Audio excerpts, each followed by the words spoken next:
Good afternoon or good evening, depending on where you might be. My name is Kevin Michael Grace, and this is the KMG show. Just an update here. I have been invited on to Ethan Ralph's kill stream, and I will be appearing there on Thursday night. More details as I get them as to an exact time. I thought I would start off today by talking about someone that I had never heard of until today. And his name, he went by the moniker Ethan is Supreme, or on Twitter, Trash Queen Ethan. And for some reason, I was signed up to alerts from People magazine. I don't know how this happened. But I have to say that occasionally I get things which are useful for the stream, and I certainly did today. Makeup influencer and YouTuber Ethan is Supreme, dead at 17. Heartbroken, says friend. Many of Ethan Peters' friends shared heartbreaking tributes on social media. And there's a picture of this young man with multicolored hair and very strange sunglasses, ripped jeans, different colored legs, a t-shirt that says Dior Addict, a Chanel symbol around his neck, and a bag that says a Chanel 31 Rouge. Ethan is Supreme has died. He was on Sunday. Several fans and friends in the beauty community mourned the death of Peters on social media. A rep for Peters did not immediately respond to people's request for comment. A cause of death is unknown at this time. Peters' close friend and fellow influencer, Ava Louise, shared on Twitter, "My best friend in the entire world, my twin flame, the only person there for me when I had no one. I love you, Ethan. I'm at a loss for words. I wish I knew how bad it was. I know what you'd want me to say to the internet, but I'm heartbroken to say it, R.I.P." The talented makeup artist, who hailed from Texas, had been battling with addiction, according to Louise. Addiction is a disease. I had to pull Ethan aside in recent weeks and have talks with him about his usage. Everyone close to him was scared, she said on Sunday. I just wish I effing tried harder. I effing wish I yelled at him more. I wish I didn't enable a single pill he popped. Snap your friends out of it before it's too late. Get your friends real help before it's too late. It continued. Ethan told me a week ago he wanted help. I wish I forced him. I wish I yelled at him. I effing wish I didn't let him do pills in front of me. This pain is insane. Manuel Gutierrez, known professionally as Manny MUA, also shared a tweet on Sunday. Rest in peace, Ethan, Trash Queen Ethan. You were so incredibly talented at such a young age. I know he's made many, many mistakes, but to say he deserved to pass away is horrible and inhuman. I pray for his family and loved ones, a horrible loss. Peters began his YouTube career on April 24th, 2017. By 2019, he amassed more than 500,000 followers on Instagram and over 140,000 subscribers on YouTube. Prior to breaking into the beauty world, Peters ran a successful meme account, Betch, which he grew to 1.3 million followers before selling it for $25,000 at just 13 years old. After I saw all these boy beauty gurus become big, and it just inspired me to start a new chapter in social media. I just wanted my face to be known, he said in a 2019 interview. Well, as they say, death is never a bad career move. The People magazine includes several of examples of his makeup art as applied to himself, where he has made himself look like a mannequin, a dummy. And Peter said influencer Mongo was someone he always looked up to, also mourned on Sunday, sharing an Instagram story that read, R.I.P. Angel. My heart goes out to his family and friends. If you need anything, reach out, please. I found some other stuff about him on the internet, particularly the hilarious claim from him that he had dropped school, well, actually been kicked out of high school because being gay was illegal at his high school. Presumably he was going to high school in what, Uganda? I don't. So the ideal here, certainly the ideal to be mourned by People magazine, is to be what used to be called a flamer, to make oneself look literally inhuman, and then to die of a drug overdose at the age of 17. It would appear that the fans of influencers such as Ethan is Supreme are women, young women. And what does this tell us? That their ideal is homosexuals?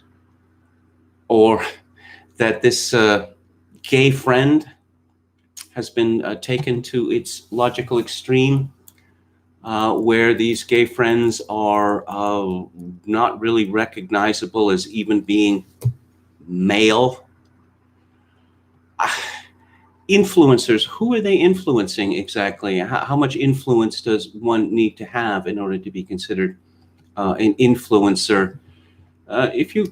Earlier this morning, his Twitter account was still up, and there is a rather disgusting video of the late Ethan driving in a car with his father.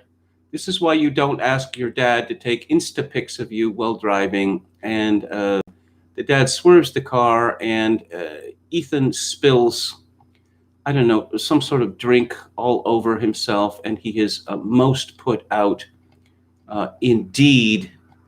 I noticed that a lot of these makeup jobs that he's done on himself makes him look like some sort of the victim of some sort of a grotesque attack with quite well simulated blood on the face. This is where authenticity leads us to, apparently, that in order to be truly authentic today, one must be a monster, or one must appear to be a monster. And apparently Ethan's dad was on board with this. I don't know whether he benefited monetarily from Ethan's transient fame. But yes, this is unsustainable. This is completely unsustainable. And I don't know, I could be wrong about this, but the appearances of Ethan as Supreme and many, many like him, who, of course, the media posits as some sort of model for young American males, tells me that the end is near, which is a good thing, certainly. In the meantime, of course, it's a very, very bad thing, because those of you who are, well, it's not as old as me, but perhaps in your 40s or older, perhaps even in your 30s and older, will remember that the gay community used to rail against what they said to be stereotypical renderings of what homosexual men were like.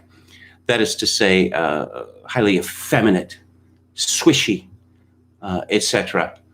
But obviously, we had a bait and switch going on here, because after they achieved political power, they didn't bother to try and hide who they were anymore. But of course, Ethan first came to prominence when he was 13 years old.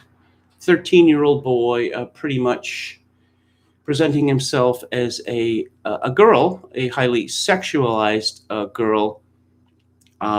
Yes, let's not draw any outrageous judgments from that. I wonder how long it is before Desmond is Amazing commits suicide or dies in a drug overdose, or any of the many like him. We have come, I mean, a decision is going to have to be made pretty soon. Whether the sexualization of children, the pedophilic storm, is going to be decisively embraced or decisively rejected. So, we live in times when its tolerance is no longer sufficient. Celebration is what is demanded. Here's a story from Canada, from New Brunswick, which is a fairly conservative part of Canada. The northern part of it is Quebecois, majority Quebecois. Of course, they had a thoroughly bizarre premier, Richard Hatfield, some days ago, who was, well, flaming homosexual, as they used to say. Nothing was made of that. We're all difficulty after picking up underage boys and plying them with marijuana. Later, we learned that Premier Hatfield was an aficionado of what he called soft sculpture, which meant stuffed toy animals. He collected them. Back the media used to traffic a lot euphemisms that you'd come across certain phrases in a story or certain facts. Oh, I see how it is. You know, someone dying of a suicide at one's home, or dying accidentally, drowning in the swimming pool, that sort of thing. Almost a sure giveaway. But in any event, New Brunswick's Progressive Conservatives has dropped one of its candidates. He had reposted a Facebook message containing transphobic language. Blaine Higgs said Monday he was disturbed by the posting of a transphobic meme by Roland Michaud, the party's candidate in Victoria-la-Vallée, that suggested physical violence against transgendered women and they use washrooms. Not exactly, but I'll get to that in a minute. Higgs said during a news conference in Salon later in the afternoon that the post was missed during of Michaud's candidacy, and says he only became aware on Labor Day. Lawyers particularly disturbed by the violence described in the post, adding that inciting aggression is unacceptable. Political candidate Michaud wasn't immediately available for a comment. Higgs made a difficult decision to drop Michaud even as he seeks to win additional seats in her performing a majority government. The message we have to send to the province: we have higher standards we must uphold and follow. The Tory leader said he will raise questions about his party's vetting process for candidates, agreeing with a reporter finding the offensive post wasn't particularly difficult. Alice McKim, a candidate for the Liberal Party who is a transgender woman, said the comment by the Tory candidate was inciting violence and contrary to the province's Human Rights Act. The degradation of this type increases the likelihood of the degraded to become victims of crime and decreases the inhibition of others to harm us. So apparently this story was broken by an organ called Press Progress, which is, I don't know, it's like reading Antifa in print, really. Let's see, New Brunswick PC candidate circulated image mocking physical violence against trans women. Again, not exactly. The post features an image of a cartoon news anchor with the text "breaking news" across the top and the following text, quote, "A man followed a young girl into a Target bathroom in Texas saying he self-identified as a woman. The man's teeth were knocked out by the girl's father, who said he self-identifies as the Tooth Fairy." So you see that the media has deliberately misrepresented this meme. The meme is of a father protecting his daughter from depredations at the hands of a pervert. No other way to put it. The meme, which was shared from a Facebook page called Guy Stuff, references a transgender bathroom policy that was implemented in all Target stores in 2016. Target's inclusive policy became fodder for American right-wing media and later prompted boycotts from social conservative groups. Boo! The anti-trans tooth fairy line dates back to Target's unveiling of the policy in 2016. The scenario outlined by the meme also appears to describe an apparent hate crime. A gender identity, whatever that is protected under New Brunswick's Human Rights Act as well as Canada's Criminal Code. Michaud ignored questions from Press Progress seeking clarification about his own views on Target's bathroom policy or offer an explanation why New Brunswick's trans community should trust him to serve as a legislator. Yes, that is an old political saw. One of the oldest political cliches is that success is really not possible until one earns the trust of the trans community. The trans community can just make and break you. They always have. The meme is in keeping with the tone of other posts on the PC candidates feed, which include memes from right-wing pages like Canada Proud, sprinkled with crude homophobic jokes and crass sexualized memes about women. Another meme posted by Michaud features a bikini-clad swimmer climbing onto a boat. They show the picture, which makes it clear that it's not merely a bikini-clad swimmer. It's a bikini-clad young woman with, well, frankly, enormous breasts, with the faint outline of a shark photoshopped into the background. Quote, the 5-second rule. If you notice the shark in the first 5 seconds, you are probably gay, unquote. There is another picture here, Facebook post, where you have a woman dressed in lingerie, suspenders, and she is making something at a kitchen counter. And it says, coffee isn't the only thing that can get you up in the morning. Oh dear, oh dear, oh dear. Yes, terrible, terrible, terrible stuff. It's just absolutely shocking that in this day and age, et cetera, while I was at the Press Progress page, I came across another story illustrating what might be called the gay dictatorship, which is certainly regnant in Canada and is coming to the United States. It's already, well, it already exists in several cities, states in the United States. BC Liberal writing president resigns after anti-alphabet people Facebook rants come to light. Susan Matthews served as a writing president for controversial, socially conservative BC Liberal AMA Laurie Thronis. Yes, she. What were these? What was so controversial about them? Well, they criticized pride parades for being obscene and displaying lewd behavior. It's simply taken as a given that pride parades are in no way obscene and do not display lewd behavior. I've certainly seen enough pictures from parades in Vancouver, Toronto, Montreal, men in chains, naked, that sort of thing, on dog leashes, puppy play, I believe they call it. But you see, they just throw this out, that lewd behavior at a pride parade. Well, I never. Let's see. Yes, she is resigned. The BC Liberal Party will continue to work hard to advance inclusion, diversity, and equality for all British Columbians, BC Liberal Communications Director Deanie Wong said. I should just explain that in British Columbia, for accidents of history I won't get into, as opposed to the New Democratic and Green parties, which are the wing parties. Thrones, an outspoken social conservative, sent his party into a tailspin last month. Andrew Wilkinson had pledged to continue using tax dollars to advertise in an anti-alphabet people magazine. The BC Liberals were ultimately banned from both the Vancouver and Tri-Cities pride parades after failing to take action. It's absolutely hilarious when the acceptable face of the right wing, say Jason Kenney in Alberta or Andrew Wilkinson in British Columbia, is reduced to begging, please let me march in your gay pride parade.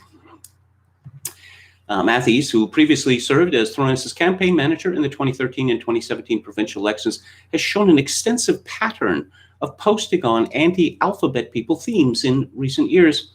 In one example, Matthews shared an article from a social conservative blog claiming that taking children to pride parades is a form of child abuse because they will see public nudity and the genitals of adult men. In the comments, the ex-BC Liberal Riding president made an unspecific claim that police have issued a public warning about men exposing themselves in public at pride parades, and yet this is celebrated, Matthews asked. Parents intentionally taking their children to view this behavior. Screwed up world. Not only kids attending pride parades are exposed to public lewd behavior, but it's shown on mainstream news and online. Not knocking the entire parade, but parts are obscene. In 2019, Matthews called a CBC documentary about drag an abomination. Actually, the documentary was about drag kids. Canada's versions of Desmond is amazing. And there was a bunch of them. I believe they were all under 15 years of age, some as young as 10 or 11. And how could that be seen as an abomination? Matthews noted, this was another reason I loathe Trudeau and his government. She also railed against the gaytivity, a scene depicting two Josephs praying over baby Jesus. The ex-BC Liberal Riding president called it disgusting. I had never heard of this gaytivity before. After having heard it, it took me a few minutes to calm down. One post shared by her, originally created by the Canada Christian Lobby, quotes a Sogi learning rule stating, some people are gender fluid and their gender changes on different days and weeks. Yes, a Sogi is mandatory. Sexual orientation, gender identity, I believe it stands for. Yes, this lesson, some people are gender fluid and their gender changes on different days and weeks. From a Sogi 1, 2, 3 kindergarten to grade 3 lesson. How about that? How about that? In no way could this be seen to endorse pedophilia, and it would be simply outrageous of anyone to suggest otherwise. Let's see what's happening in the chat. Okay. Where's everyone? Kevin, when are you going to collaborate with Jonathan Pohl? I was on Jonathan Pohl's stream a few months ago. Metal Mike says celebrating Labor Day. Not really. I haven't been. Just sort of a normal day. You know, when you work on a holiday, it's pretty much the same, right? Okay. This was his appearance after Ford fired him with Jonathan Pohl. Chokin 66 fire walk with me, Portland. Yeah. The governor of Portland identified as America's bisexual governor. I looked at pictures of this woman, and without meaning to sound cruel, I don't really see men having sex with this woman, although I believe she is married. They're not to deal with the situation, unlike the Portland police, who were trying to stand and watch.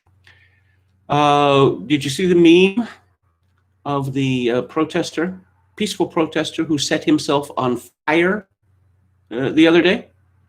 And people were having fun showing him on fire and running across the street and then backwards and forwards and backwards to musical accompaniment. They are not only shooting fireworks at the police, they are now employing improvised explosive devices, or as my old colleague Colby Kosh used to say, quite simply, bombs. But that's not enough for the Portland police to bust skulls. On the other hand, the U.S. Marshal Service has been deputizing people, which means that those arrested by these new entities will face federal and not state charges, because the state position on this is we don't want to put one in prison. And they haven't been. They've been releasing people, dropping the charges. What else do we have here? Glenn Edley says, rest in pause, dead libs. Alexei Luther says Ethan Ralph usually goes on around 9:30 p.m. PST. I wouldn't be coming on at the beginning. I believe I would be coming on half hour or an hour later. So Chogokin666 says, how many trans people are there really? It's got to be a tiny number. It's difficult to say for the reason that up until, 2 or 3 years ago, when we talked about trans people, we were talking about people who had already achieved their goal or were in the position of transitioning, as they say. Now it is no longer necessary to transition. One can simply, it's no longer even necessary to, to slap on a wig and to put some makeup on one's face. It's simply necessary to say that one identifies as a woman, and of course one was wrongly gendered at birth, and that is sufficient. Now, obviously, transitioning is a drastic, radical step, and there would not be that many people who'd be willing to go all the way. But in terms of immature people, often, let's say, troubled, to simply identify as another sex, or gender, as the kids are calling it, that would be fairly easy. It doesn't require much of an investment. And if one decides later that one is tired of this, or it's become too embarrassing, you just move on, right? If transitioning is involved, there's no moving on. KMG still owes Bryden an interview, says Coachulango. I'm not sure I know who Bryden is. Goose said, I was once listening to the kill stream and I was surprised to hear in real life friend of mine call in. We do spell Labor Day with a U in Canada. Of course, what with the government of Canada paying people not to work, and paying people not to work, people who were not even working when COVID-19 started. I came across an interesting piece on the, what would you say, revivified Western Standard a couple of days ago. People have been getting $2,000 a month, and the author admitted to most people $2,000 a month is not very much money, but for, say, meth heads and the like, it is more than enough money for them to get wrecked every day. And when this money stops, which it will, what are these people going to do? And the suggestion was made is that they are going to go on a rampage of theft and robbery. Let's see, Metal Mike says, I guess assless chaps are not considered nudity. Well, I see these bathing suits for women, and I don't want to describe them because they're just disgusting, and they're insanitary as well. But this is nudity by any other name. But since there is a string connecting the top to the bottom, it is not considered to be nudity. Of course, in Canada, and in fact many jurisdictions in the United States, it would be difficult to prosecute anyone for public nudity. Goose says, bring back obscenity laws. The First Amendment needs to stipulate that it doesn't cover artistic expression, that money isn't speech. Well, first of all, the First Amendment only covers speech. I could point out at the time this was understood to mean political speech, but it does not cover expression. And as I wrote some years ago, the First Amendment now is popularly, and I suppose by the courts, believed to cover the right of the artiste to masturbate in public. State of Jefferson is like the Appalachia of the West Coast. I'm fascinated by the idea of the state of Jefferson. I like their flag with the double cross on it. It's a nice visual joke. Okay. Oh, people talking about Oregon. Yeah, I saw another post recently that people who live as close as 20 miles from Portland they're fed up by what's going on. They're also frightened and taking pains to point out that Portland is an island in the state of Oregon, I guess in the same way that Eugene, which is the home of the University of Oregon, is an island. But the numbers rule. The numbers rule.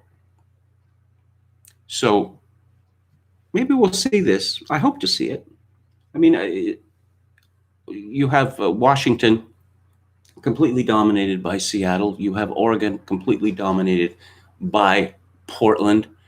And of course, the eastern parts of California, particularly the northeastern parts of California, have really little to nothing in common with San Francisco, Los Angeles, San Diego, etc.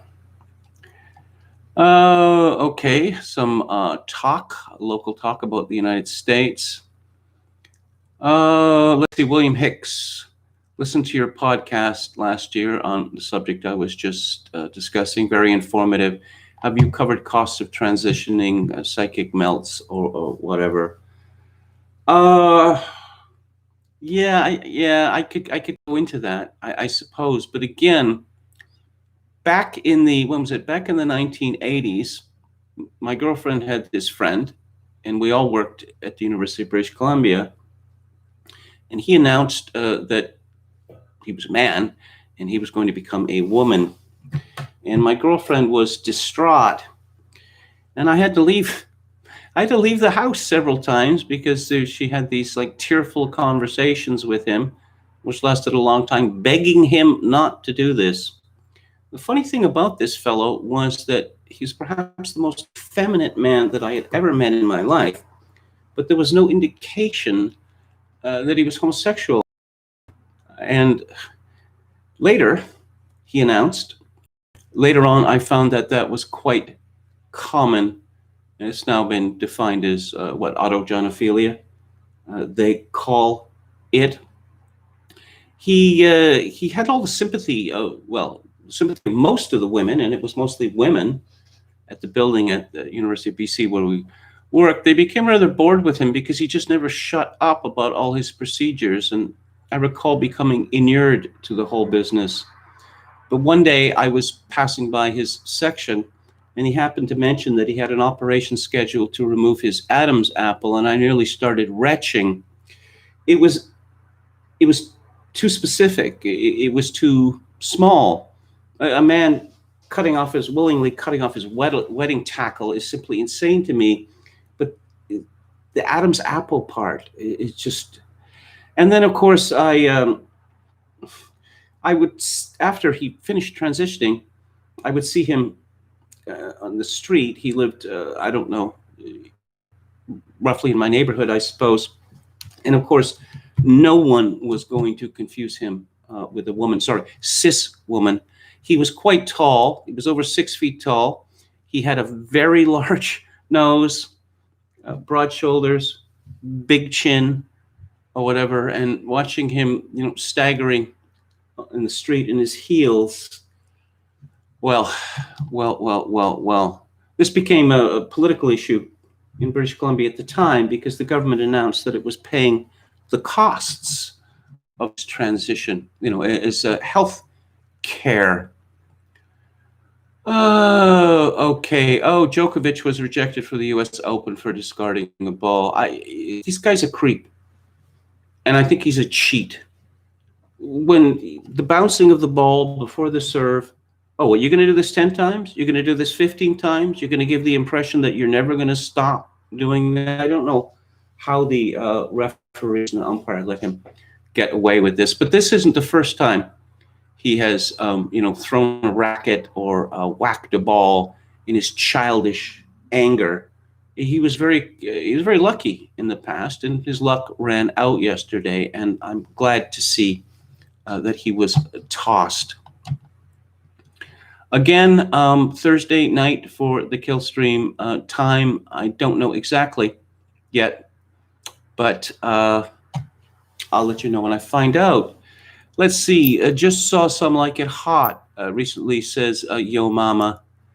Well, you see, that was back in the, I suppose, Billy Wilder, transphobic, because there's always been drag in movies, drag in cartoons. Bugs Bunny was constantly dressing up in drag. The joke is was that it was considered to be, I don't know why, something hilarious about a man in a dress.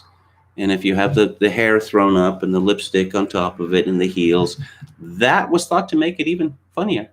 That's certainly what we got in Some Like It Hot. I have no idea how anyone could mistake Tony Curtis and Jack Lemmon for women. Well, Jack Lemmon, certainly not.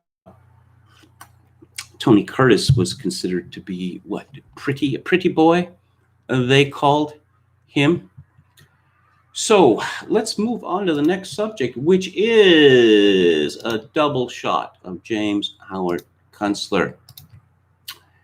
And Ricardo Williams, a shout out to him, who pointed out to me that he had a piece in the American Conservative. This was back in July. Sorry, I didn't find out before then. How the comedy of manners foretells the future. Stuck watching classic movies, one wonders how far we have fallen. And there is a still from Howard Hawks' film, A Ball of Fire, from 1941, starring Gary Cooper and Barbara Stanwyck. And it is a fine movie, and it is very funny indeed. It's about stuffy men and their literature.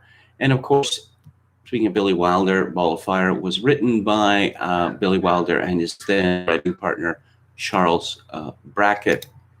I must confess that in recent years or recent decades, I have become fond of old TV shows or old movies, many of which would not have particularly appealed to me in the past. And I found that I'm watching them for anthropological reasons. Not so much because they're good, because I just find myself gawping at the screen. And you mean in living memory, this is what, America looked like in living memory, that people didn't go out of their way to look like monsters. Really? That politeness was valued very highly indeed, say? I mean, I could go on and on. I mentioned the DVDs you can get from British Film Institute about British trains. And I watch these little movies, featurettes. Some of them are 5 minutes, some of them are 30 minutes, in between 40s, 50s, 60s, even into the 70s. And wow, apparently we weren't a bunch of savages back then.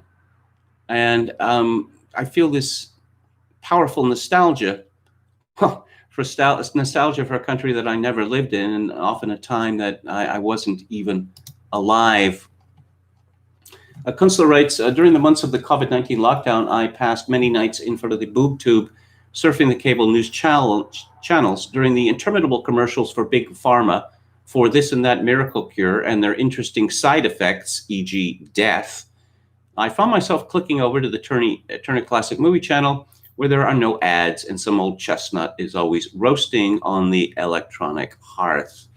I came to jokingly call it the time machine, as I grew ever more enthralled by the changes in manners and styles in American life between way back in the 20th century and this shaky new time we're in. It's really astounding how protean the behavior of our species is. Check out any 1930s screwball comedy, and you will learn that it was normal then for young women to aim all their energies at landing a husband. What an idea! And then they were allowed to make jokes about it. Yet they called each other Miss and Mr., inserting a respectful layer of formality between people avid to mate who really hadn't gotten to know each other. How quaintly practical. In our time, young people might not remember the first or last name of the person they woke up next to. Those boozy, druggy nights of hooking up and marriage itself is the joke. All sorts of large and small differences then and now got my attention. For instance, the incessant cigarette smoking. Not only did it furnish a range of vivid gestures for punctuating speech, letting up insouciantly or desperately before replying to a question, angrily stubbing a butt into an ashtray, or flicking it with contempt to the floor But you got the distinct feeling that the whole population was acting out a weird kabuki representation of the industrial ethos they were immersed in, going around with a smokestack plugged into their faces as if they envied the factories that made modern life possible. The plush interiors of the movie set nightclubs and penthouses, tinted ceilings, soft furniture, flowing draperies, seemed to denote that those people of the 1930s and 40s literally needed padding to stay sane while the fiascos of war and depression stormed around them. One more thing about smoking. The smoking in so many of these old movies is a signifier. And what it signifies is, well, concupiscence. Sexual desire. Eric Rohmer's Manuishe Mode, My Night in Mods, is just like a masterpiece of using cigarettes in a sexual sense. And of course, before the Hays Code collapsed in the early 1970s, it was very difficult to get anything sexual on the screen. It was coded. Kunstler continues difference that now was the portrayal of the city as the normal milieu of everyday life, which in 1936, when Fred Astaire and Ginger Rogers appeared in Swing Time, was true not just for New York, but for Dayton, Ohio, Milwaukee, Indianapolis, and scores of other American places that had only lately risen out of piney woods and prairie. Sea to shining sea, in cities large and small, it was all dynamic bustle, formal manners, and spiffy dress. Even laborers worked in neckties and hats, hobos too. This is not simply in the movies. You can see the old pictures. No matter how poor people were, if they had a jacket, they wore it. If they had a tie, no matter how filthy and ragged it was, they wore it. The city represented the highest of possible aspirations, whether for Edward G. Robinson's Little Caesar or Joan Blondell in Footlight Parade. Overlay the silky tenderness and drive of a Gershwin tune, and you get the essence of it. After 1950, though, it was all hard edges, metal claddings, aluminum tubes, plate glass, concrete, and sleekness for us. What exactly was the point of that? To decree that there was no longer any room for soft sentiment in a world ruled by machines? To reinforce a compulsion for order after the epic chaos of Auschwitz and Hiroshima? On screen, Rock Hudson and Doris Day still followed their biologic promptings, now constrained within the sphere geometry of a Manhattan office tower by Mies van der Rohe. And on the margins, beatniks like James Dean and Maynard G. Krebs mocked the sterile boredom of all that comforting. For 30 years after Easy Rider, on-screen manners just got cruder as the payoffs from the entertainment industry grew more profligate and the fantasy machine of Hollywood got more detached from the everyday America it extracted its wealth from. The behavior of film characters eerily mirrored the self-referential, vulgar blusterings of movie producers themselves in their raptures of greed and malice. The city of the 1980s and 90s on film was the colossal Nowheresville of Los Angeles, and the signal glimpse into the future was the acid rain-washed and droidal perdition Blade Runner. The East Coast analog was Snake Plissken's Escape from New York, a massive ruin populated by human vermin. The city was written off as a hopeless failure and by implication the human project itself, per se. During the baby boomer generation's childbearing years, cinema life moved up a cul-de-sac into Spielberg's endlessly replicable beige suburbs, places with their soullessness designed in. By the 21st century, cinema shift to its strategic occupation of TV, which was no longer literally a tube in a box, but your own widescreen display on the bedroom wall. The manners of on-screen characters in the new multi-season cable network opuses evolved from simply crude, The Sopranos, to extravagantly atrocious, Game of Thrones. Financialization of the economy and the next gen's rejection of those soulless suburbs prompted a rediscovery of the city, as in the hipsterishly renovated Brooklyn of Lena Dunham's Girls series, while the young folk depicted banging around that milieu no longer followed any recognized scheme of manners at all. Compare the infantile and slatternly presentation of Dunham's character Hannah Horvath with Rosalind Russell's Elizabeth Kent in Man Proof. Which brings us to the current moment, surely another inflection point in history. The 21st century looks more and more like an accelerating crack-up of everything, starting with the financialized economy and proceeding to just about all consensualized workings of society and culture. The collapse that I call the long emergency is taking us through an ordeal of discontinuity, disorientation, and loss, probably more profound than the Great Depression of the 1930s. Suddenly, with coronavirus on the scene, even showbiz has had to stop its production activities while the nation tries to figure out what to do with half its working-age population unemployed, the cities getting torched and looted, and the culture under siege by Marxist race hustlers. In the streets now, it's the manners of no manners whatsoever, including the basic regard for human life. It looks like chaos will rule for a while. And then, what new disposition of human relation styles and manners are we moving toward? I'd say the end of modernity itself, the assumption that humanity always moves forward to things bigger, faster, and better. Suddenly, city life at the colossal scale looks finished, but how charming cities at a smaller scale will be. Wait for it. And wait for an interesting range of new manners to go with it, including possibly the return of straight-up politeness. What an idea. What a relief. Blade Runner. I don't like that movie, I must confess, for lots of reasons. If you're going to show the city of the future where it's always cloudy, smoggy, raining, you need a break from it. You need to show the sun, at least for a couple of minutes, in order to bring home how ghastly the reality is. Rick Deckard is he's a boring character. Oh, we don't get to know very much about him. Well, we don't want to, do we? Edward James Olmos, what was going on there? He's making this origami. It's supposed to be significant. It's not. It just looks pretentious. Of course, the women are gorgeous, and I have to give it to Ridley Scott that he is one of the best at making women look desirable. And I like that in a movie, but it's not enough. It's simply never enough. Escape from New York, I've talked about in the past. I find it hilarious and thrilling. I was thinking I'm going to be speaking on Theater Thursday in a few weeks of the new Bill and Ted movie, Bill and Ted Face the Music, rather. I watched it on Friday night, and I can't say that I was impressed. One of the things that bothered me about it is, it's like that Spielberg film Minority Report, which is very well done, and parts of it are very exciting. But this bland future where everything is beige or everything is white. Oh, look, and there's a pool. There's a gigantic plaza, and there's the pools on the other side, and everyone is dressed in white or whatever, and the future is so glorious. And really? We've seen that in so many films, and we see it in the latest Bill and Ted film. We saw it in the first Bill and Ted film.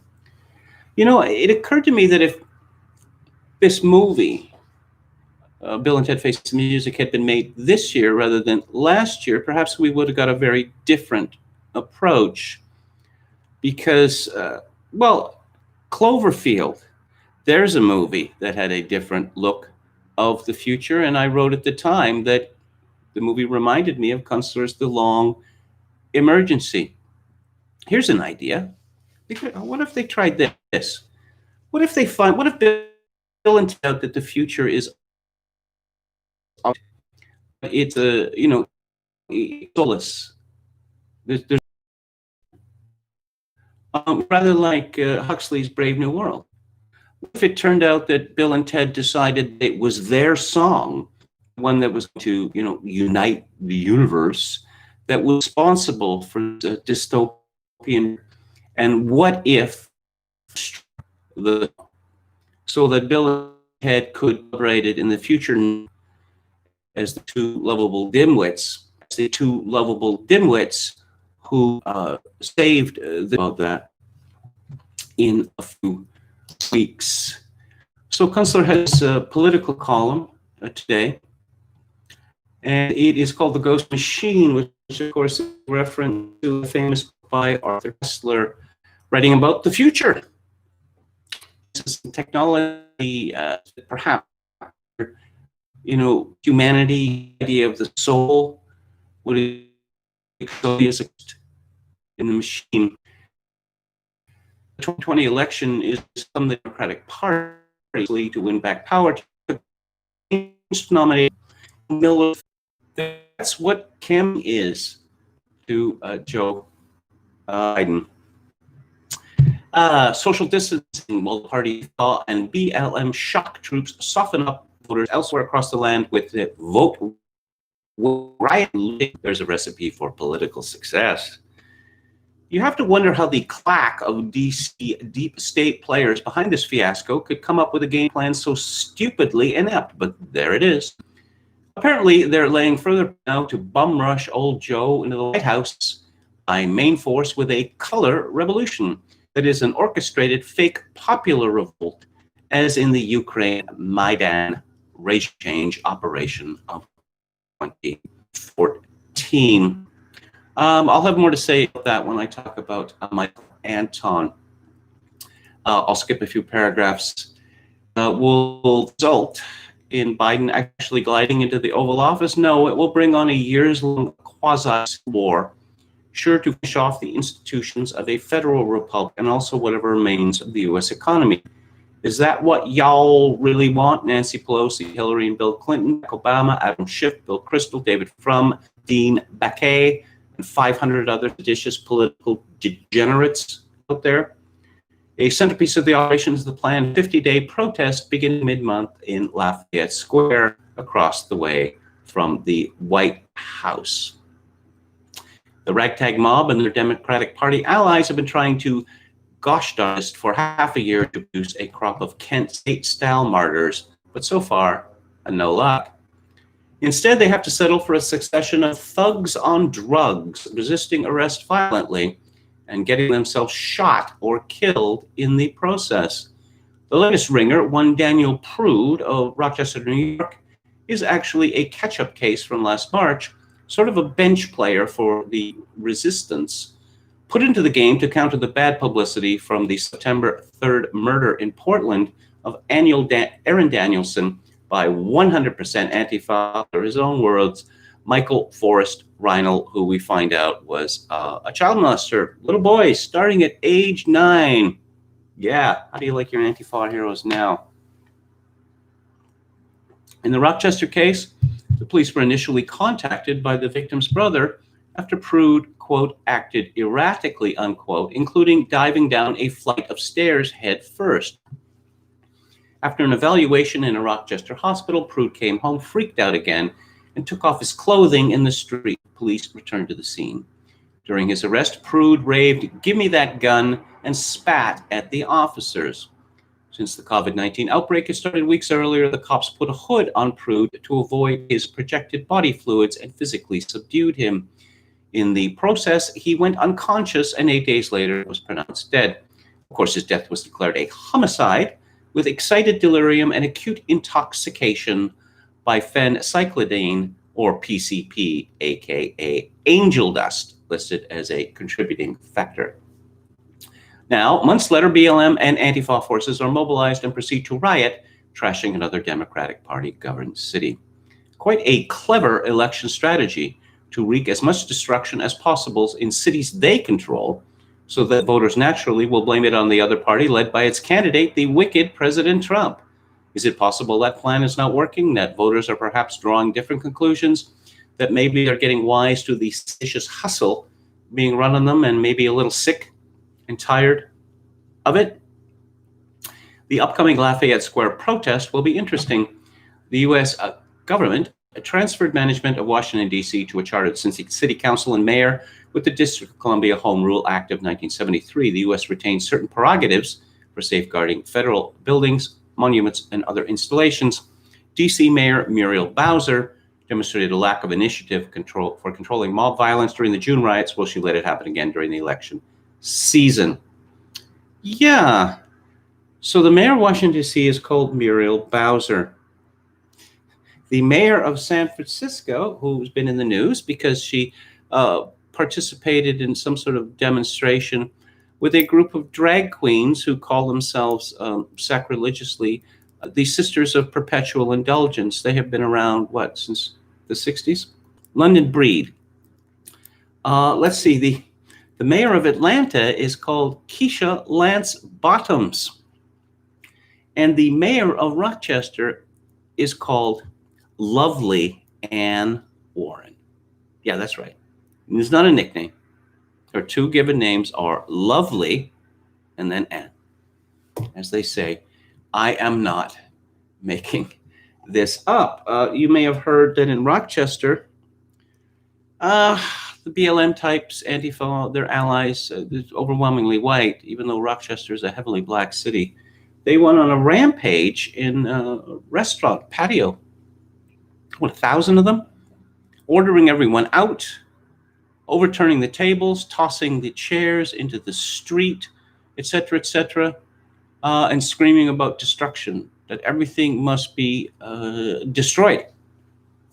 Well, that's certainly a wonderful way to gain support for Joe Biden. There was a naked protest in Rochester last night. I suppose that the difference between performance art and political activity, that line has been erased. There isn't any anymore.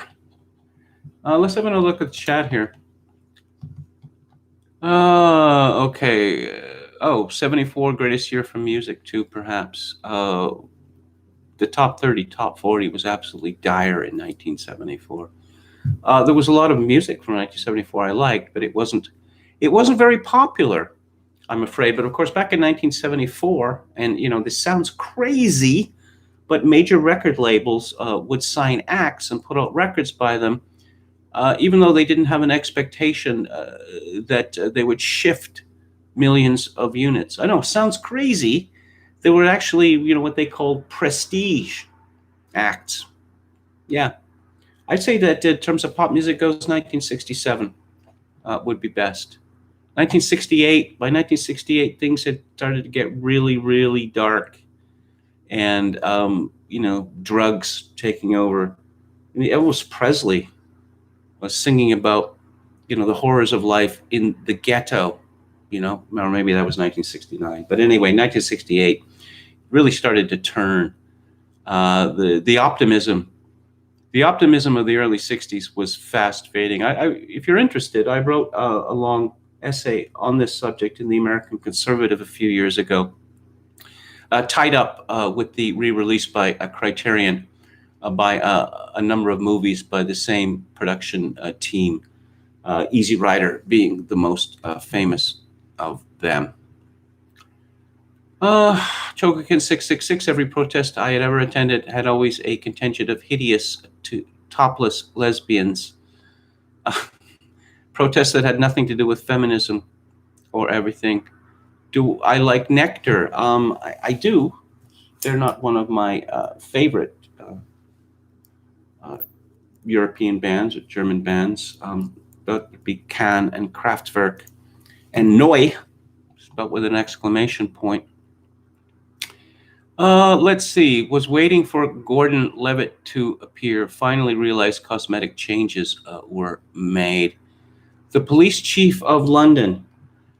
Yeah, okay. And this is even better when you take a look at this woman and when you learn something about her career, that how many disasters that she has been involved with.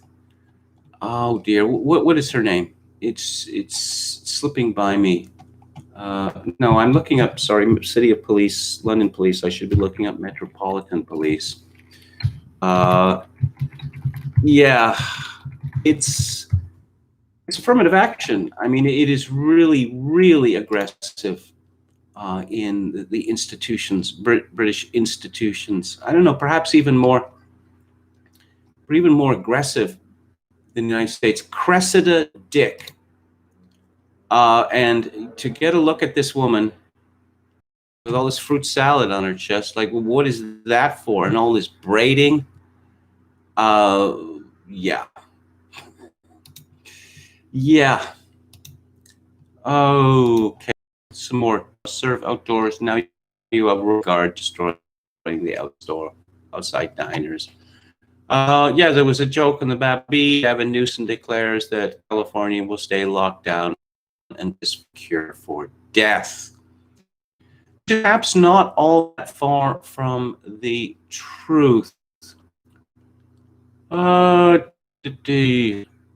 is now reading the script and a demented smile thing. Various have commended it to me. I suppose I will.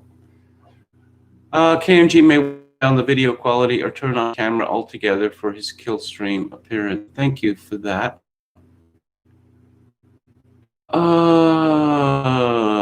Okay. Oh, it's buffering again. Donald Pleasance is in a lot of his type films. Yeah, he was in that Polanski film. What's it called? Which I know people praise. It just seems absolute nonsense to me.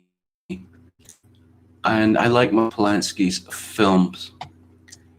Metal Mike says George Grant, even back then, realized he was mill. It was over. Now we see the full results of the corporate progressive alliance.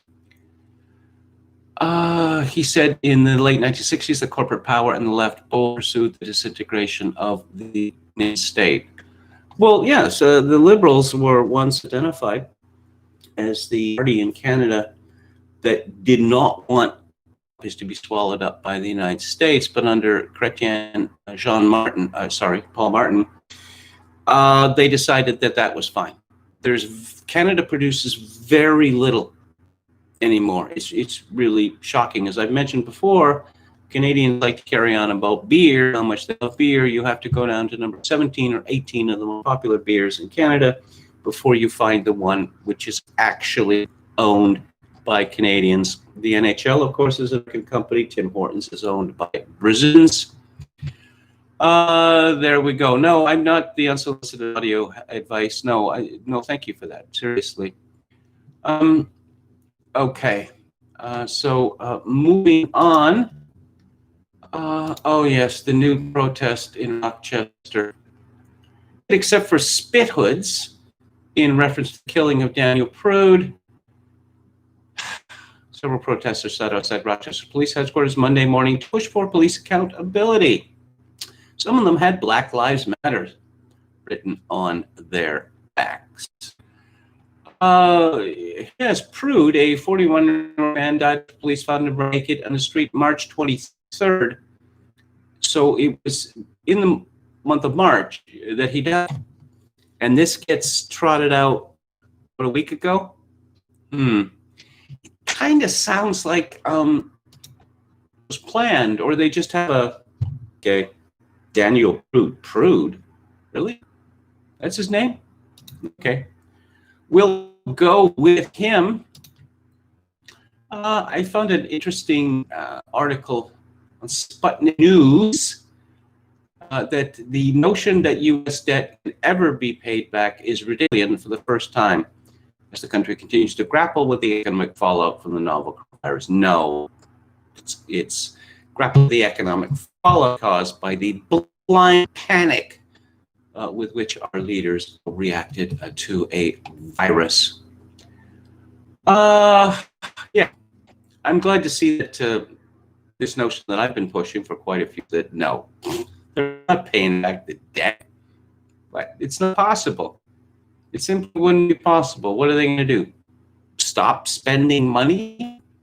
Because, I mean, you can pay back the debt, or you continue to spend more and more money. Those are the choices. Well, you can also, deliberately pursue inflation. I suppose that might happen.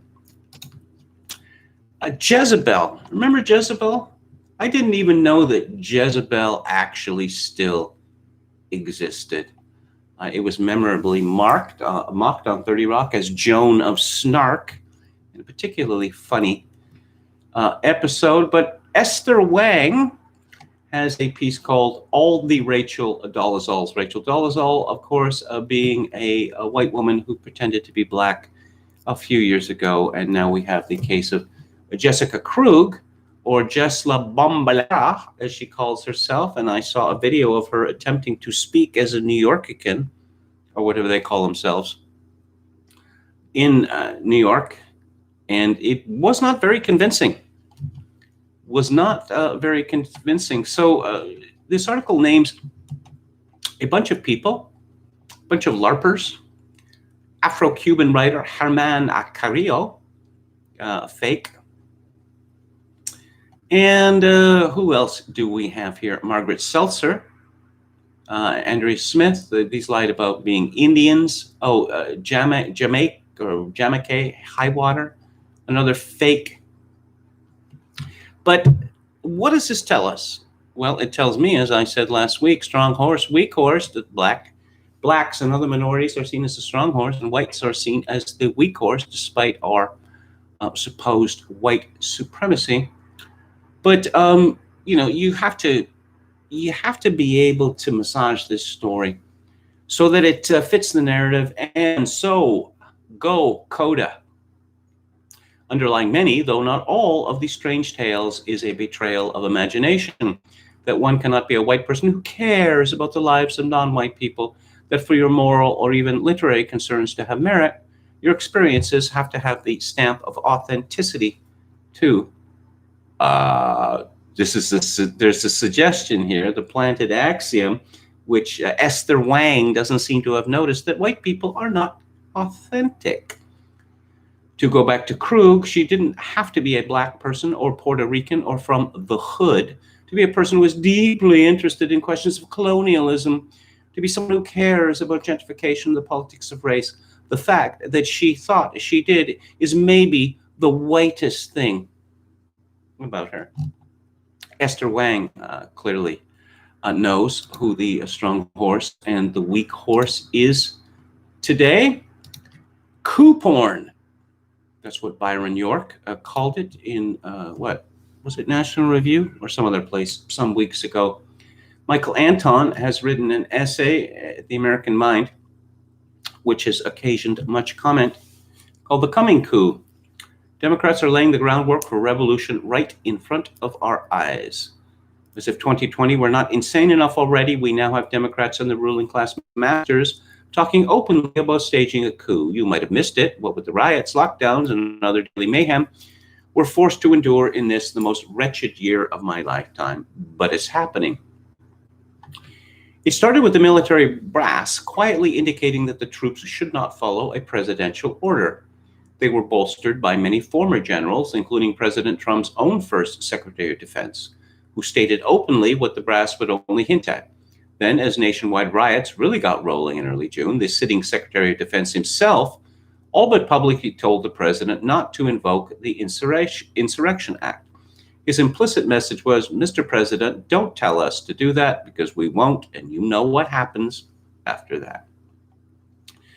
All this enthused Joe Biden, who threw subtlety to the winds. The former U.S. Senator for 26 years and Vice President for 8, has not once, not twice, but thrice confidently asserted that the military will, quote, escort Trump from the White House with great dispatch, unquote, should the president refuse to leave. Another former Vice President, Al Gore, publicly agreed. One might dismiss such comments as the ravings of a dementia patient and a has-been who never got over his electoral loss. But before you do, consider also this.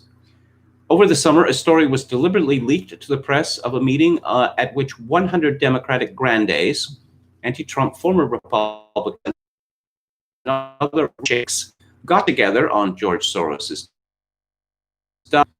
various outcomes of the 2020 election. One such outcome was a clear Trump win. In that eventuality, former Bill Clinton White House Chief of Staff John Podesta, playing Biden, refused to concede, pressured states that Trump won to send Democrats to the college vote, and that the military would take the rest. The leaked report darkly concluded that technocratic solutions and reliance on elites observing norm not the answer here, saying that what would follow the November election would be a street fight, not a legal battle. Two more data points, among several that could be provided. Over the summer, two former Army officers, both prominent in the democratically aligned national security think tank world, wrote an open letter to the chairman of the Joint Chiefs in which they urged him to deploy the 82nd Airborne to drag President Trump from the Oval Office at 12:01 p.m. 20th, 2021. About a month later, Hillary declared publicly that Joe Biden should not concede the election under any circumstances. The old major in me interprets the word any to mean no, none, nada, niente, zero, zilch, bupkis. You get the idea. This doesn't sound like the rhetoric of a political party confident it will win an upcoming election. Yes, and this is where it gets weird. In his famously exhaustive discussion of conspiracies, Machiavelli goes out of his way to emphasize the indispensability of operational security, i.e., silence, to success.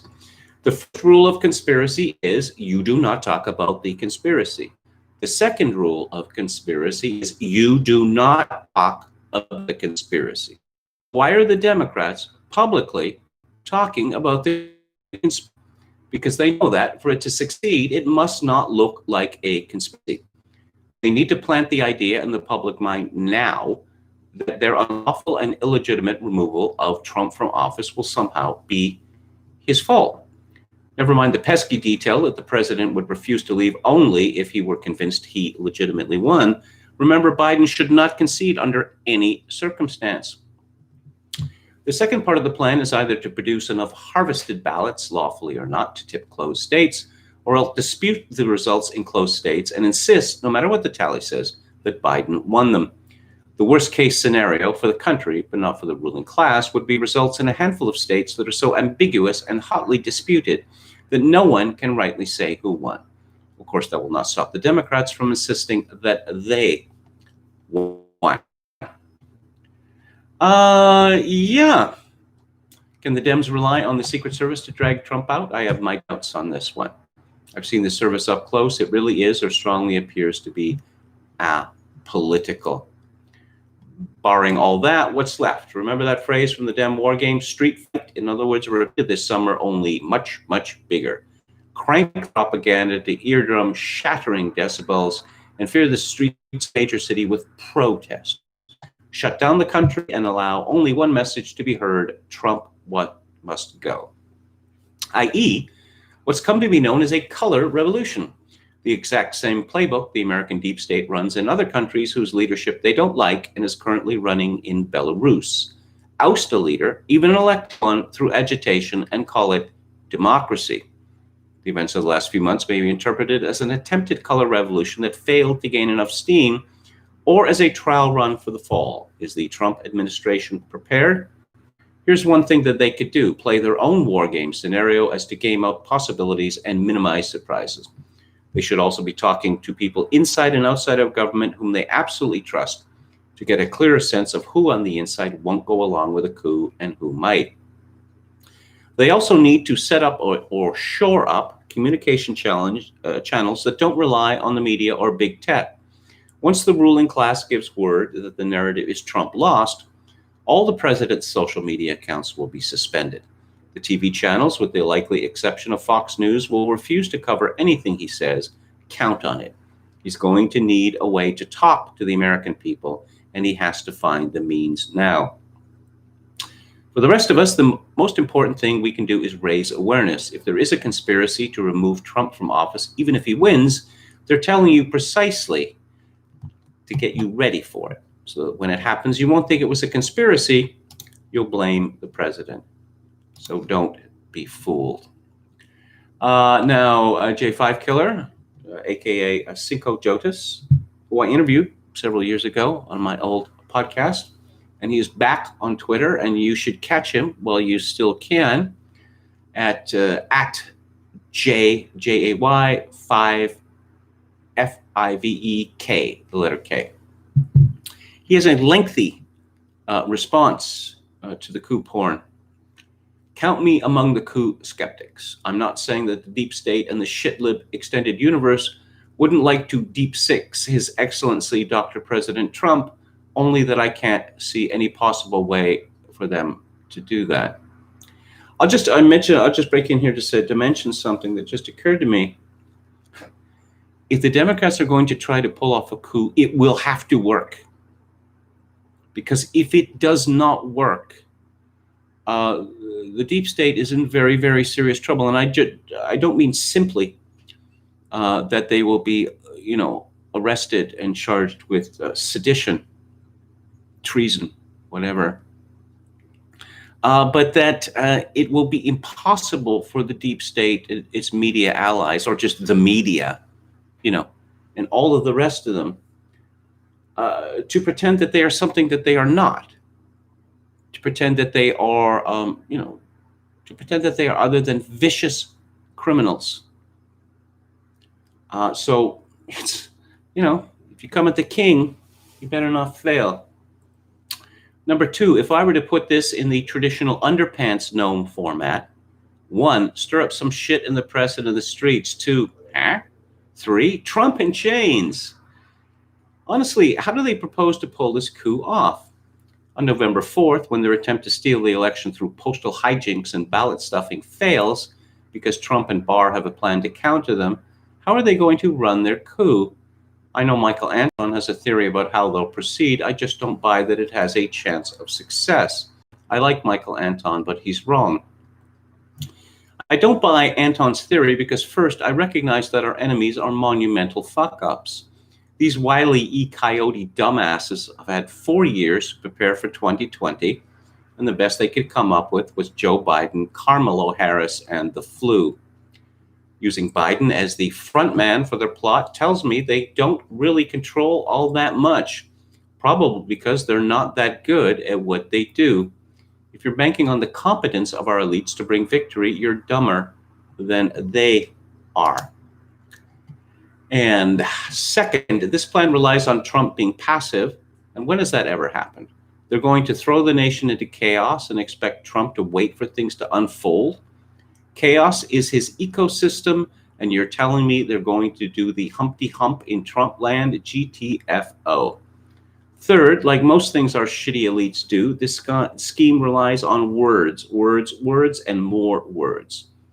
It's a bamboozle, a giant okie doke. They think they're going to talk a coup into being, conjure it up with words, because our elites think words are magic. But you can't talk a coup into existence. That's not how they work. Someone has to bring the guns, and as far as I can tell, there's no one on the left bringing guns. It's like going to a picnic, laying out a blanket, and finding the basket is empty. You don't have to use the guns, but the guns have to be there like Chekhov's as an implicit threat. I would guess they were relying on those retired generals, but American generals are political turds. They're specifically selected to be timid. Boldness of action isn't their thing. When the SHTF, they'll sit on the sidelines clutching their pensions, wide-eyed with fear. Fourth, as for street action, the shitbirds of Antifa can be swept away in an afternoon. The day after the election, Trump can crack down on domestic unrest without worrying about optics. So Antifa disappears in November. Bank on it. Actually, Trump and Barr are rounding up Antifa right now using federalized police in Oregon as a start. What happens when you throw a color revolution but nobody shows up because they're in a federal lockup? Fifth, the big tech monopolists and the MSN will try to shut Trump out of communicating to his followers. Twitter will ban him as soon as the New York Times screeches he's illegitimate. They'll try to shut down Trump's ability to communicate, but the internet was designed to root around attacks.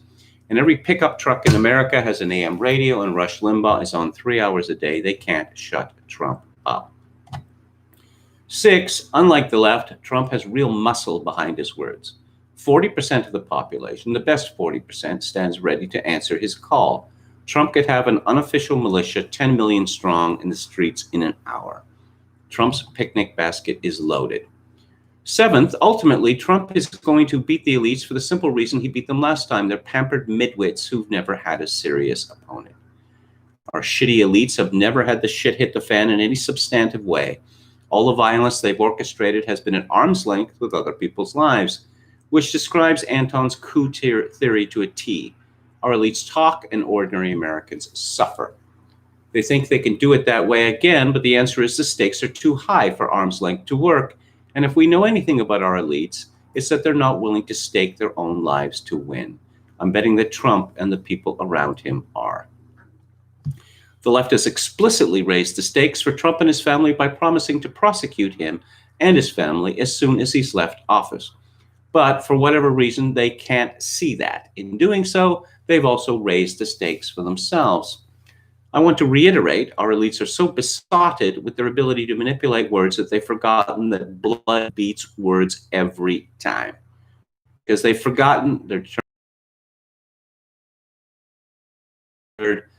And the day after that, the derp state will unbox its latest plot, delivered straight from the Acme factory. And that was from J5 Killer. Okay. I mentioned previously, I'm not very good at short-term predictions, but I will say this. If you look at the victories of the liberal left, let's say from the 1960s, or let's go back to the 1950s. You remember how repressive America was in the 1950s? Oh my God, even saying the word sex would get you arrested or maybe torn to pieces. Playboy had 1 million subscribers by 1960. It was all so easy. The liberal left would say this has to change, and very quickly it would change. And the opposition to these changes was almost entirely pro forma. And for decades now, the so-called conservatives just tell us your unreasonable demands. And what we'll do is say, well, this doesn't seem prudent, for a couple of years, and then we will write an essay, The Conservative Case for whatever the latest grotesquerie is. They've had no sustained opposition. The left has been kicking in doors that are already open for decades. And I think that J5 Killer is right, that they really think it comes down to words. They can just make up stories. Oh, no, the military is not going to support Trump because he said these outrageous things about how they're losers. Oh, did he? And what, 4-star generals and the like heard this 2 years ago? And it comes out the week before Labor Day, 2 years later? Yeah? Yeah? What's the likelihood of that? What's the likelihood of that? There isn't any, okay? There simply isn't. David Pinson has a piece at Value Walk on the financial implications of the coup, and he very generously included one of my tweets on this. Readers may recall that Michael Anton wrote under a pseudonym the famous Flight 93 election essay in 2016. He then went on to serve in the Trump administration. And there is a précis of Anton's argument. Anton doesn't mention in the essay, but the threat in June was apparently serious enough that the Attorney General brought in Department of Justice troops to protect the White House. Prudent, giving the media cheerleading for a coup, paused generals, and an untrusted defense secretary. Yes, and the color revolution. And then he mentions J5 Killer, and then gets to the financial matter at hand. From politics to markets, a quick follow-up to my previous post, Tortoise Formation. In that post, I analogized Portfolio Armor's response to Thursday's market action to an ancient defensive tactic. In ancient warfare, when hoplites faced an onslaught of arrows, they sometimes sought shelter under each other's shields in the Tortoise Formation. You can see a live-action enactment of this in the 2004 film Troy. I noted that our system's top names don't usually turn over much on a daily or weekly basis. Thursday marked an exception. Our gauge of options market sentiment took us from these top-heavy names on August the 27th. And he then lists the top 10. Let's see, iShares, Silver Trust, Apple, AMD, NVIDIA, Shopify, ProShares, Ultra Silver, Square Inc., Van Eck Vectors, Gold Miners, Tesla, and First Majestic Silver Corp. And he ended his Tortoise Formation post by noting that our system could strike in any direction. Here's where it struck after Friday's market action. And again, he shows results of top 10 companies' daily ranking of securities by its estimate of their potential returns over the next 6 months. And with the leader being iShares Silver Trust with a potential return of 84.97%, Apple with a potential return of 84.44%. I've been wondering for years, Apple's business plan seems to be that everyone in America is going to buy a new iPad each year for $1,000. Well, it seems to be working for them so far. Given all the political and economic uncertainty, hedging is prudent now. I'll close by showing a couple of ways you can hedge one of our top names, Spotify. Once again, you can find this from David Pinson at valuewalk.com. Auburn, Washington. Well, I guess I've driven through Auburn, Washington, or passed it on the I-5, heading south from Seattle to Portland. It's an incredible story. Traffic on State Route 167 was at a standstill early Saturday morning as over 100 cars stopped in the middle of the road to do tricks and street race. Obviously, it's not a safe thing to do, and frankly, not legal, said Washington State Trooper Rick Johnson, who wins the Dodoy Award for last week. The folks on 167 continued to spin in their cars and stand in observation for nearly 10 minutes.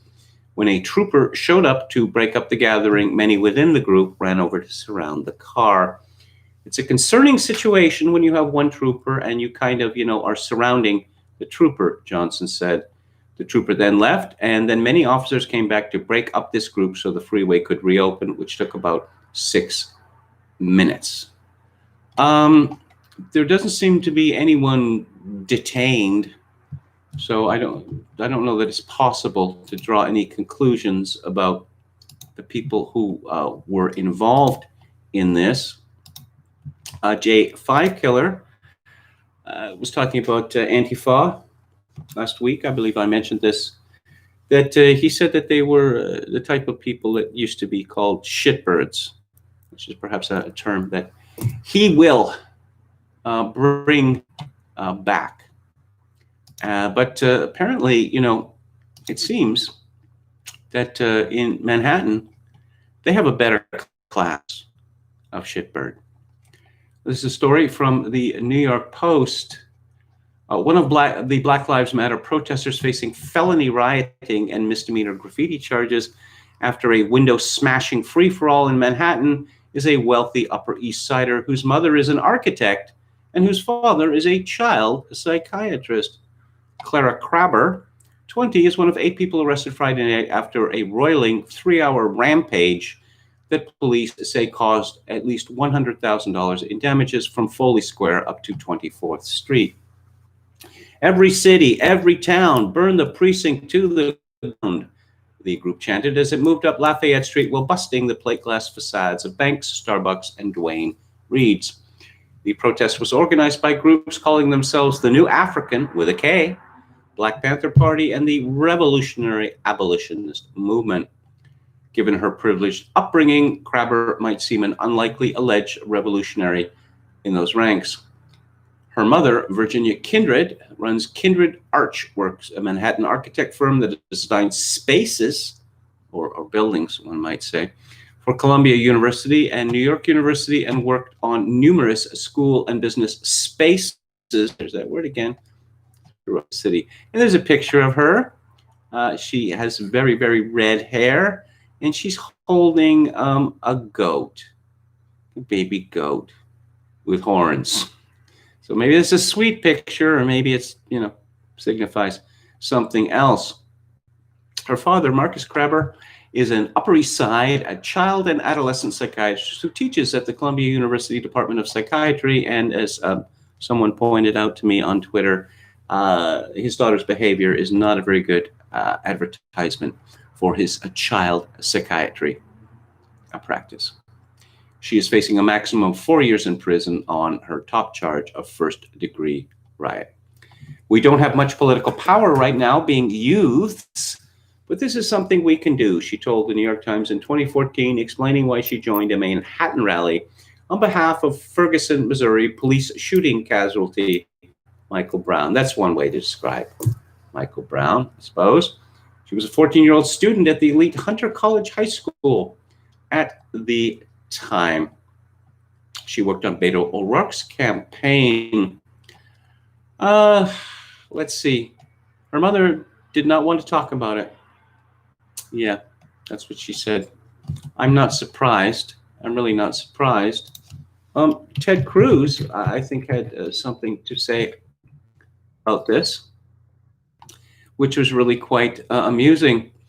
He was quoting a piece from Town Hall by Kurt Schlichter.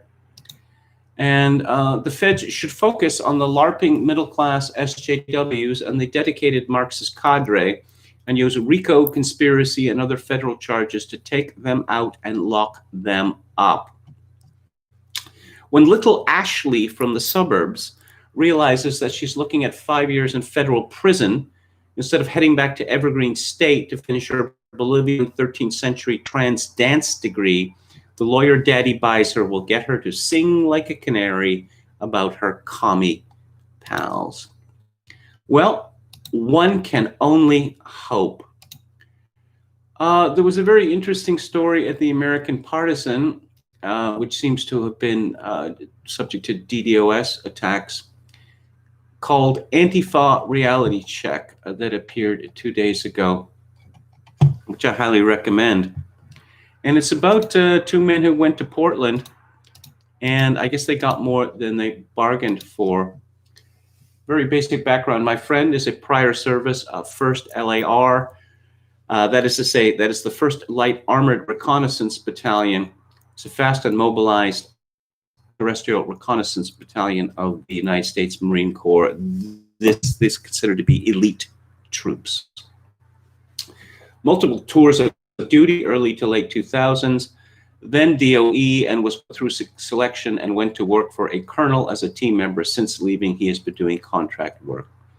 He is an experienced meat eater, and the furthest thing from a pussy or coward, try to learn from his experiences. Me and 3 of my buddies were in Portland this weekend, got it to Antifa. There's millions of views on it. Ended up on Hannity and Tucker Carlson, Ben Shapiro, etc., being beaten with back rocks the size of cantaloupes thrown at us, getting spit on, etc. We were all carrying pistols as well.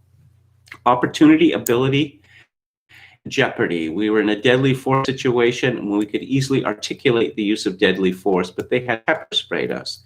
They were also using industrial strobe light. We couldn't PID our target and lied beyond it. They did a great job of taking our situational awareness away. It was effing incredible. My perspective on this changed so much. The reason we were there wasn't to counter protest. 2 of the guys with me, one of them was a Bronze Star, Ohio, and one from Virginia, sprayed with pepper spray. That changes everything. Things like that is just a talking point for guys that carry concealed, but you need to think through all these difficult scenarios.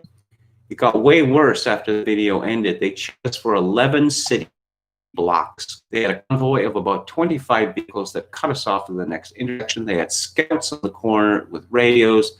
They had a drone following us, a bullhorn calling us Nazis, and the crowd was following a red strobe light that was up in the air on a stick. So they would announce Nazis, being fractured from a baton. Every one of us has black and blue bruise down their leg and back. A guy spit in my face from 6 inches away, called pussy and a coward for not doing anything about it, and then tell me that he was going to find where I live, rape my. I was more angry about something in life or so. We're said, caught back up to us, and the vehicles were 30 feet behind. Just keep running straight. We got 11 blocks down the road, and this Chevy Impala is ghosting us down the street. Kind of been in our shadow since block 2 or 3. He rolls us down and starts asking us a bunch of questions. Why are we here? What are we doing? We need to get the F out of there, asking us where our car is, etc. We much told him to get the F away from us because we didn't know he was. finally asked him at one point, "Who the are you, man? You need to leave us alone." He's like, "At least, bro, who are you?" To us, special program guys, it was SWAT or SRT or whatever. He was the one that yelled at me not to reach and tried to help us out.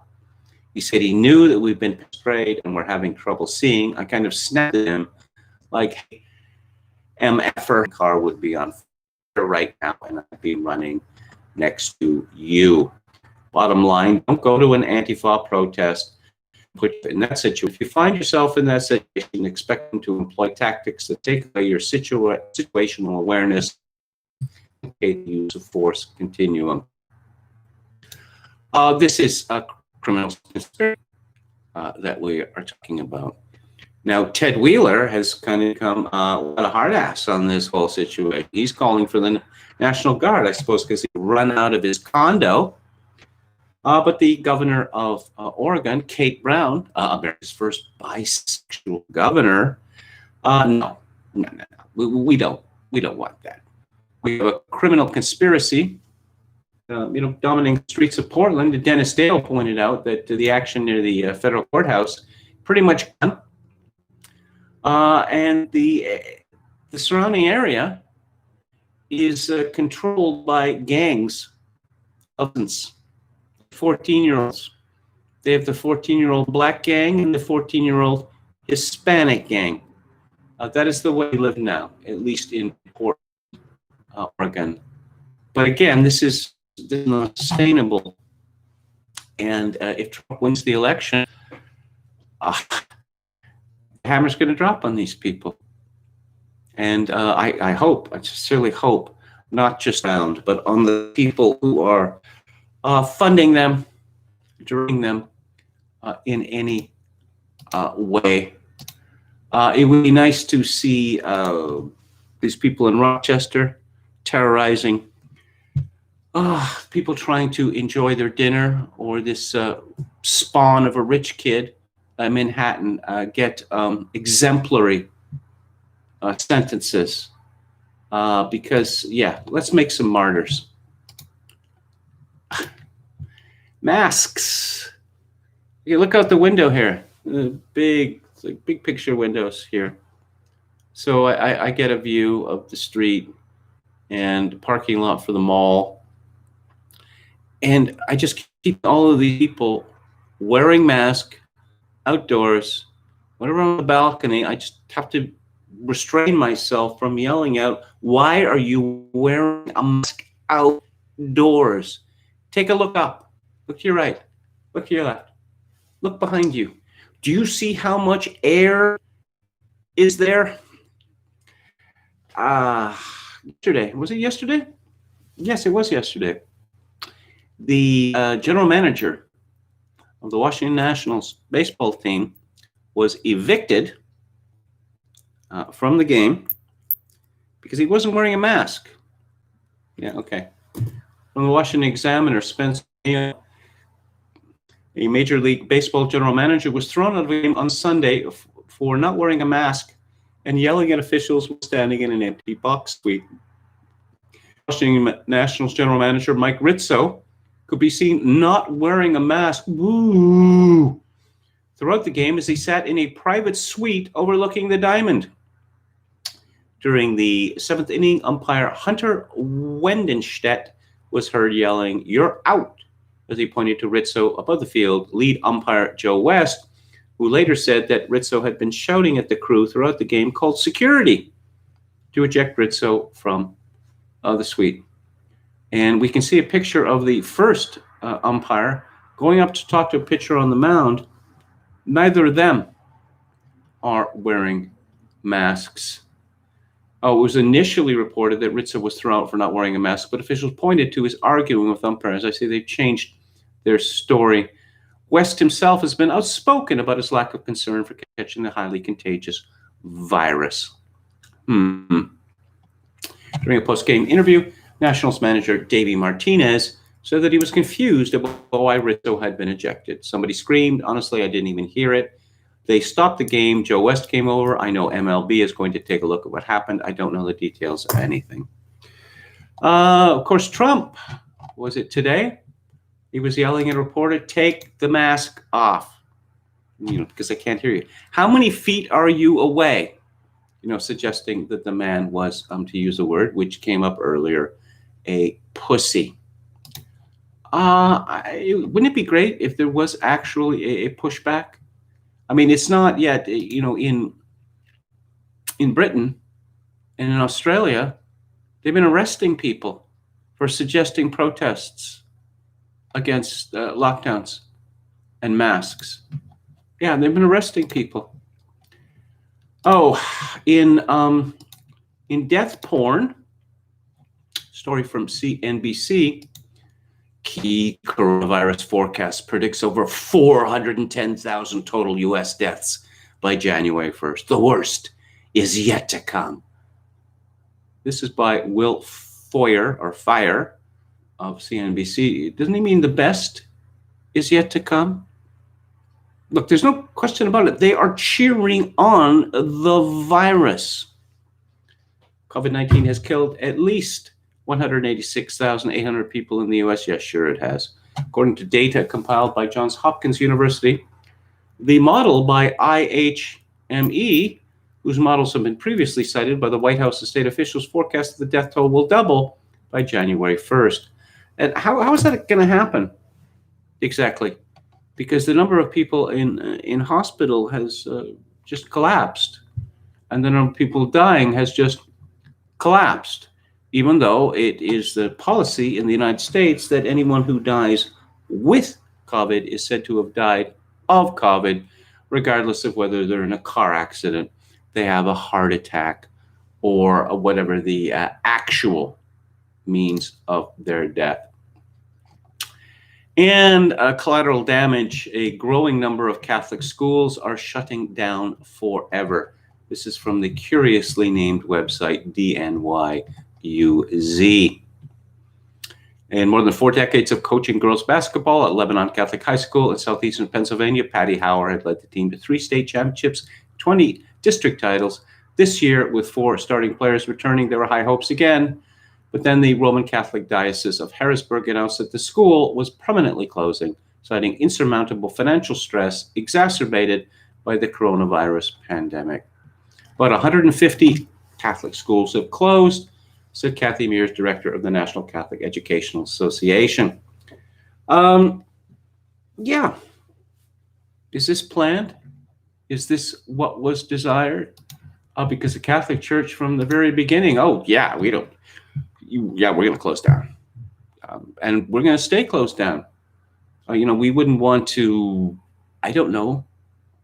somehow indicate how important the sacraments were to us. We wouldn't threaten, we wouldn't risk any political retaliation for this. And of course, we have Rod Dreher, who is ever so cautious. And he thinks that this should go on for a long time. That's 18 months, I believe, is the figure that he said. That, here we go. This is what he said. Are you willing to say that you would support up to an 18-month ban on worship? If not, how far is too far for you? And he responded, in principle, I would support an 18-month ban because the threat doesn't cease to exist just because we're bored with the measures necessary to fight it, though I would also exhort congregations to get creative about how they worship, so we can do so while taking reasonable precautions. Does Rod Dreher suffer from a guilty conscience?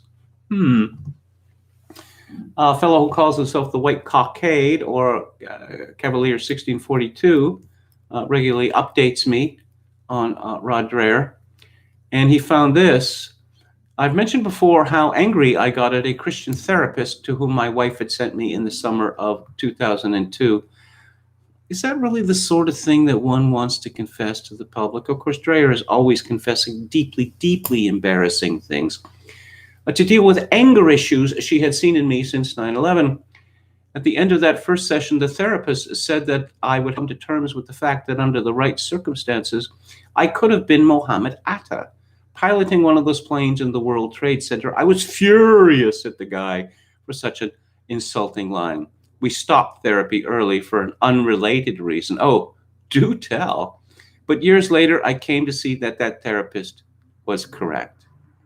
See, what Muhammad Atta did, it took planning and it took perseverance. This isn't, okay, you're really angry and what? You punch in a window, you kick in a plate glass door, that sort of thing. That's a little different from what Muhammad Atta did. And if he's comparing himself to Muhammad Atta, that suggests that Rod Dreher is a truly dangerous man. Catholic Church, of course, committing suicide. It's been committing suicide since the early 1960s, but it's speeding up. Accelerationism, I believe the kids are calling it. This is from Breitbart. The pastor of a New York City Jesuit-led Roman Catholic parish is asking his parishioners to recite a pledge for racial justice during Mass that affirms white privilege and the culture of white supremacy must be dismantled. In the video below, the Reverend Kenneth Baller, S.J., pastor of the Church of St. Francis Xavier, asked parishioners to recite the pledge for racial justice after communion. And here it goes.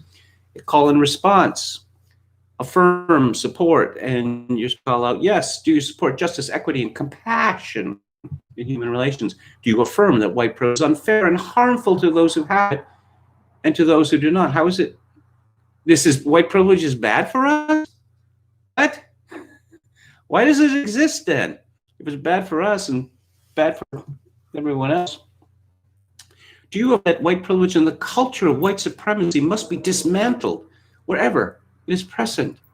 Do you support racial equity, justice, and liberation for every person? Therefore, from day forward, will you strive to understand more deeply injustice and suffering white privilege and white supremacy cause? Will you commit to help transform our church culture, actively engaged in seeking racial justice and equity for everyone? Fun fact, equity does not mean the same thing as equality. Will you make a greater effort to treat all people with the same respect you expect to receive? Will you commit to developing the courage to live your beliefs and values of racial justice and equality? Will you strive to eliminate racial prejudice from your thoughts and actions so you can better promote the racial justice efforts of our church? Will you renew and honor this pledge daily, knowing that our church, our community, our nation, and our world will be better places because of my efforts? Well, you see, in this case, Christianity, Catholicism has been supplanted by a new Gnostic faith based on the worship of Black people. And I'll talk more about lockdown skeptics and Peter Hitchens tomorrow. But I wanted to talk about a sinister story from Canada. Is there any other kind of story that comes out of Canada except sinister stories? And this has to do with Canadian heritage minister, whose name is Stephen Guilbeault, who is a very interesting choice for a Canadian heritage minister. He is an eco-zealot. That's what he is. Oh, at the Earth Summit in 1993, he was there. Founded the Action for Solidarity, Equity, Environment, and Development, Greenpeace Canada, in 1997. His best known feat was scaling Canada's sea floor in 2001, accompanied by British Millis Holden, at the time the tallest in the world, ascending to the height of 340 meters. They unfurled a banner that said, "And Bush Climate Killers." And then he went to return to this organization called Equicare, again with the equity. He is now a heritage minister. Oh, since 2009, Guilbeault has been a strategic consultant for Cycle Capital Management's venture capital fund. What capital? Doing well by doing good, as they call it. And he is very upset about hate speech and misinformation. Yeah, like the kind of misinformation that would indicate skepticism about climate extinction, specifically skepticism about their bogus models and skepticism about faked data that is fed into the bogus models. Canadian Heritage Minister Stephen Guilbeault says governments of the world have tried giving big tech firms like Facebook the chance to regulate themselves for things like extremism and hate speech. But the firms have proven they either cannot or will not do so, he said in an interview with the West Block's Mercedes Stevenson. These platforms can't regulate themselves. We tried that and it's simply not working. He said when asked what the government is doing to try to get social media and technology firms to take responsibility for the content shared and posted on the platforms. He said he and his cabinet colleagues are working on a plan and will be putting forward legislation in the very near future. The goal, he suggested, is to find a way to mirror the protections in place in the physical world to those that should be available to people online. Oh, in the physical world, you mean like someone punching you in the face, say, or tripping you as you walk by? In Canada, courts have consistently ruled that while freedom of expression is a constitutional right, reasonable limits can be imposed on that right, prohibiting threats, hate speech, and incitement to violence. For example, quote, "We have free speech in our society, but people can't say everything. You can't verbally abuse someone." Well, we're doing it in the real world. We can do it in the virtual world as well. You can't verbally abuse someone. You can't say someone is stupid or ugly. Okay? Really? Because if a verbal abuse is removed from language, under pain of criminal penalty, there's not going to be much speech. Verbally abuse. If I were to say that Justin Trudeau is not very intelligent, that he is ignorant, and he is a poor excuse for a leader, that would be verbal abuse, wouldn't it? Is that going to be criminalized? Last week, Facebook Australia, they're going to be talking about content providers looking to be paid by social media giants. Misinformation. This is deeply worrying. There is not much left in the way of free speech in Canada. Some years ago, the Canadian Supreme Court ruled that truth is not a defense to the accusation of hate speech. Yes, that's right. Truth is not a proper response, not a defense to the accusation of hate speech. And so the former environment minister, whose name is Catherine McKenna, lovely woman, and I mean that sincerely, she quotes from this piece, "We have free speech in our society, but people can't say everything. You can't verbally abuse someone. Well, we're doing it in the real world. We can do it in the virtual world as well." Well sped, she says. So the Canadian government has announced this plan to neuter the internet, social media, and get rid of misinformation. And I guess, as I say, people who do not sign on to the Extinction Rebellion agenda will be silenced in my country.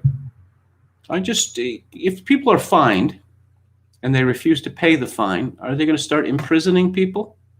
I know they'd rather not to, but I don't know. I suppose they could, if people have jobs, they could arrange for their wages to be garnished. If people have pensions, they could arrange for them to be garnished. That might be a little trickier. But I remember in the 1990s, right-wingers in Canada, there were some then actually, spoke of the soft totalitarianism of Canada. Well, it's not so soft anymore. It's increasingly hard totalitarianism. And, free speech means the ability to annoy people. There's no other way of looking at it. If speech did not annoy people, it would not need to be protected. Now, I suspect that, let's say, the so-called Conservative Party of Canada would not really have a problem with this, because the Conservatives are the subject of much verbal and other kinds of abuse on social media.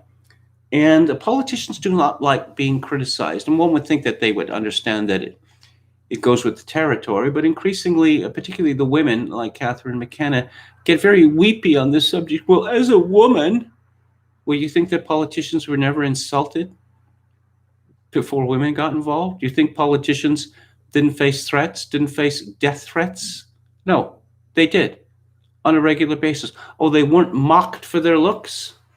Oh, like Joe Clark was never mocked roundly for his looks, or that Donald Trump is not mocked roundly for his hair, for his weight, and what, CNN devoting a whole segment, what, to the size and shape of Donald Trump's genitals? Now, again, this is another situation where women say, oh, we just want to be equal. No, they don't want to be equal. They want special status. They want protection that others do not get. I don't know. As for myself, I will keep going for as long as I can. I have no intention of paying any fines or abiding by any such order. Yeah. So let's see. Ethan Ralph tweeted 34 minutes ago, no kill stream tonight. Still in DC. Couldn't get back today, unfortunately. Moved KMG Victoria, that's me, to Thursday the 10th. Tomorrow on the 8th, it's Patrick Howley. Wednesday the 9th, Raging Humanist. And on Friday, September the 11th, Ryan Dawson returns to the program. As for this channel, what is coming up on Theater Thursday? An excellent movie from 1947, directed by Robert Hamer, set in working class London. Bethnal Green, specifically, called It Always Rains on Sunday. A slice of life. It's a slice of life movie. It's a crime thriller. It's a noir, all in one. On September 17th, I'm going to be discussing 6 cartoons by the great American genius Tex Avery. On September 24th, a Japanese film, A Good Morning, by Yasujiro Ozu from 1959. On October 1st, Albert Brooks's hilarious Modern Romance from 1981. And as previously mentioned, on October the 8th, I'll be discussing a movie which has just come out, directed by Dean Parisot, Bill and Ted Face the Music. And on the book club, this week, I am going to be talking about Alan Walker's 3-volume biography of Franz Liszt, which I have just finished reading for the 3rd time.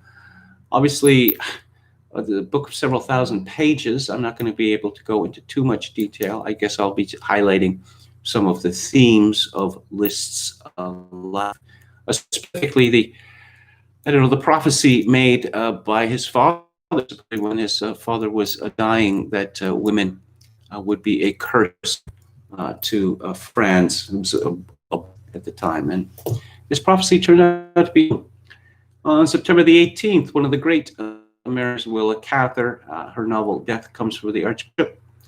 On September 25th, the classic of sociology, The Culture of Narcissism by Christopher Lasch.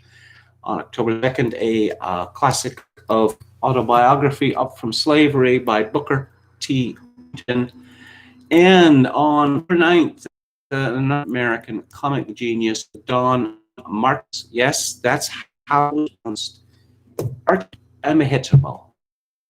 So that is the show for today. Thank you for listening, for viewing. I'll be back on the air tomorrow, 4 p.m. Pacific, 7 p.m. Eastern. If you like the show or any part of it, I would appreciate it if you click on the like button and subscribe to my YouTube channel if you've not already done so. If you'd like to contribute to the live stream, greatly appreciate it, especially the time of personal flux. My pay account is Kevin_Grace@hotmail.com. Again, Kevin_Grace@hotmail.com. And I will leave you with, if you're Canadian, you can use Interac. Send me monthly at kevingrace@shaw.ca. And customary benediction. In these days of social atomization and civilizational collapse, I do dearly hope that you, my dear and viewers, manage to forge some kind of genuine human connection in order to Good night.